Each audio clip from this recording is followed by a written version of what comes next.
السلام علیکم اسٹوڈنٹس، امید ہے آپ سب خیریت سے ہوں گے۔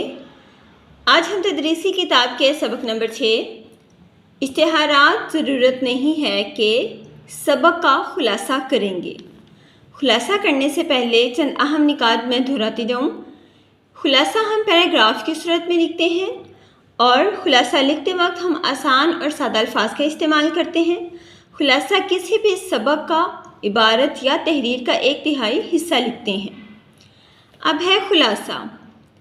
ایک بزرگ اپنے نوکر کو فہمائش کر رہے تھے کہ تم بالکل گھامڑ ہو۔ دیکھو، میر صاحب کا نوکر اتنا دور اندیش ہے کہ میر صاحب نے بازار سے بجلی کا بلب منگوایا تو اس کے ساتھ ہی مٹی کے تیل کی بوتل اور 2 موم بتیاں بھی لے آیا تاکہ ضرورت پڑنے پر ان سے کام لیا جا سکے۔ تمہیں ٹیکسی لینے بھیجا تھا اور تم آدھ گھنٹے بعد ہاتھ لٹکاتے آ گئے۔ نوکر بہت شرمندہ ہوا اور آقا کی بات پلے باندھ لی۔ چند دن بعد آقا پر بخار کا حملہ ہوا تو آقا نے حکیم صاحب کو لانے کے لیے بھیجا۔ یعنی آقا کی طبیعت جب خراب ہوئی، ان پر بخار کا حملہ ہوا تو انہوں نے اپنے نوکر کو بھیجا کہ وہ حکیم صاحب کو لے آئے۔ تھوڑی دیر میں نوکر حکیم صاحب کے ساتھ 3 اور آدمیوں کو لے آیا۔ آقا کے پوچھنے پر نوکر نے ان تینوں کا تعارف وصال، گورکن اور درزی کے طور پر کروایا۔ یعنی حکیم صاحب کے ساتھ ساتھ وہ ان تینوں یعنی وصال جو مردے کو غسل دیتا ہے، گورکن یعنی جو قبریں کھودتا ہے، اور درزی یعنی جو کفن سیتا ہے، تو ان تینوں کو بھی اپنے ساتھ ہی لے آیا۔ ایسے ہی ایک بزرگ ہمارے حلقہ احباب میں بھی ہیں۔ گلی سے ریڑھی والا گزرا تو انہوں نے بلا کر مکمل وضاحت کے ساتھ خریداری سے معذرت کی۔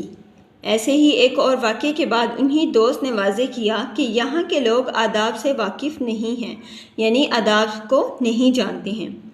ہم نے جب غور کیا تو معلوم ہوا کہ ہم خود بھی انہی آداب سے بے بہرہ لوگوں میں سے ہیں، انہی لوگوں میں سے یعنی وہ لوگ جن کو آداب کا پتہ نہیں ہوتا، جو بے ادب ہوتے ہیں۔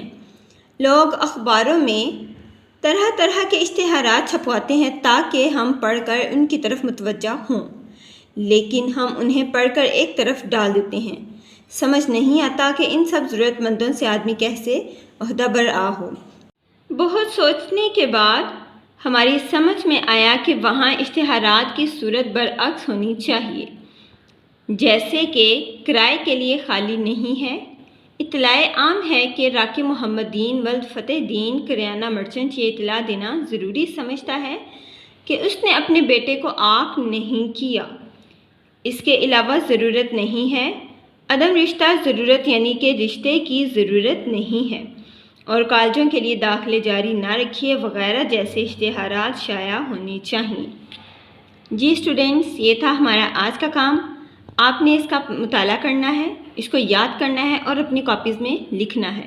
اگلے سبق تک کے لیے اللہ حافظ۔